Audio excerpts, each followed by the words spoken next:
Sumainyo ang Panginoon. At sumaiyo rin. Ang mabuting balita ng Panginoon ayon kay San Lucas. Papuri sa iyo, Panginoon.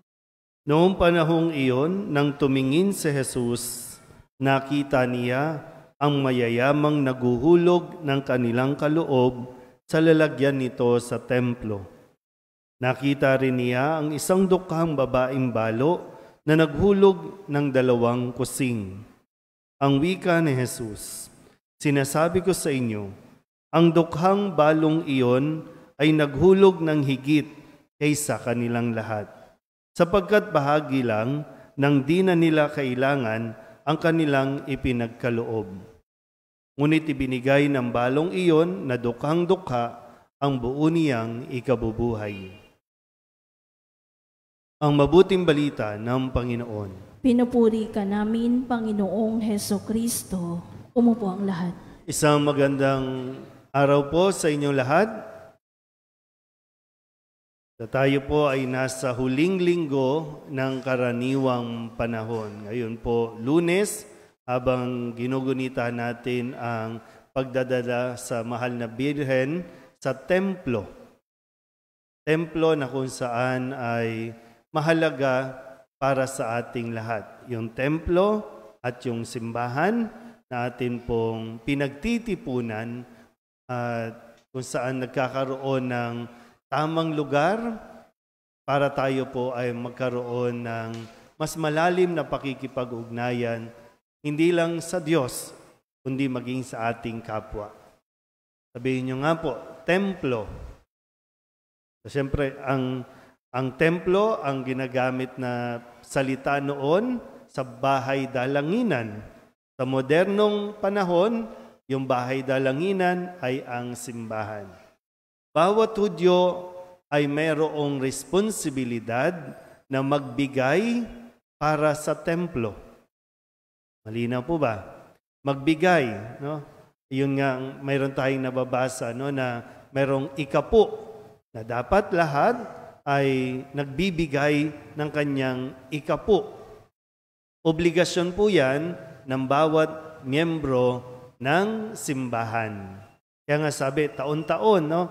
Depende sa kakayanan o estado ng buhay ng Hudyo o ng isang Hudyo ang kanya pong ibibigay na alay. Alay.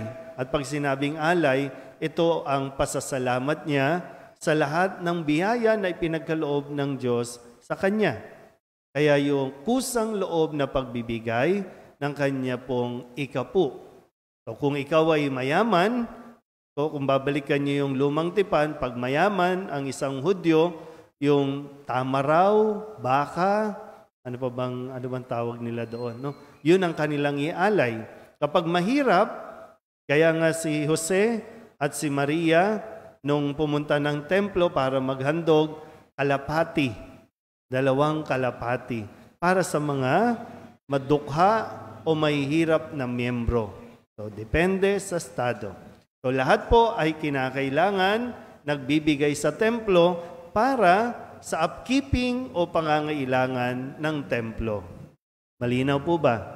So, hindi dapat yon kukunin na parang pabigat sa isang miyembro ng simbahan o kaya pinupuwersa, kaya nagiging mabigat yung pagbibigay. Sabihin nyo nga po, pagbibigay. Ang Diyos, napaka-generous magbigay. Kaya nga sabi, siksik, liglig, umaapaw pag nagbibigay ang Diyos. Ang tao, kung nagbibigay, napaka-kuripot. Kung tutusin po, no, hindi naman kailangan talaga ng Diyos yung ibibigay mo pa, yung ibabalik mo, kundi yung attitude na nade-develop sa iyo sa pagbibigay. Kasi yung ibibigay mo, hindi naman yan paakyat sa langit, hindi naman yan kukunin ng Diyos na maglalaho yan.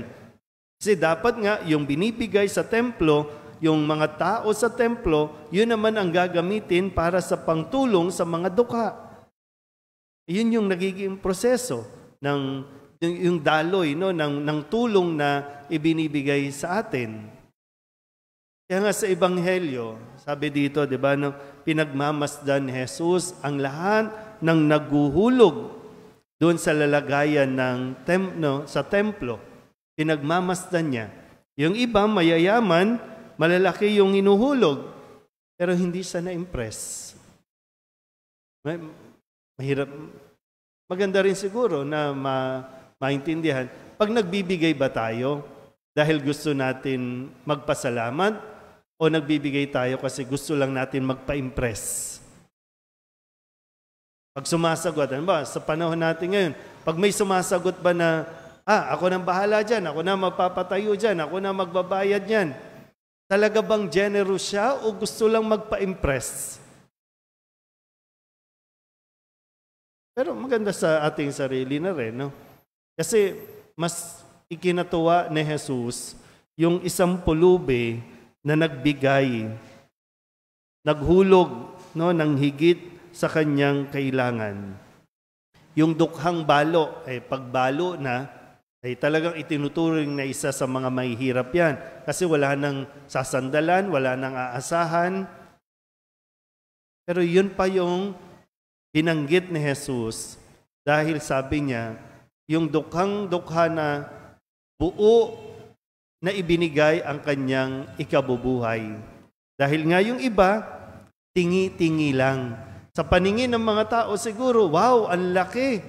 Ang laki ng ibinigay. Pero kung tutuusin, kakapiranggot lang yun sa kung anong meron siya. Minsan tayo po, no? Tuwan-tuwa na tayo kapag mayroong politiko na pumupunta, magbibigay ng 1 kilong bigas, 2 delata. Wow, ang bait, ang generous. Nagbigay nga lang ng 500, ng 300, hulog na yung loob natin na, wow, ang bait naman. Pero kung tutusin, milyon-milyon ang kapalit ng ibinigay. Pero gaya na, no, wala naman sa atin ang paghatol at paghusga. Kasi tanging ang Diyos ang nakakaalam kung ano yung dahilan kung bakit siya nagbigay. Para ba magpa-impress lang o sadyang nais niyang magpasalamat? Ang basihan po, ang sukatan ng pagiging bukas palad o generous, wala sa laki ng iyong ibinigay, kundi sa kung gaano kaliit ang iniwan mo para sa iyong sarili. Kung tutusin, pwede pang ibigay lahat, bibigay mo, yun ang tunay na mabukas palad para sa Panginoon. Sana magawa natin, no? Sana magkaroon din tayo ng lakas ng loob na kagaya ng babaeng balong ito na matuto tayong magbigay ng higit sa hinihingi sa atin. Amen?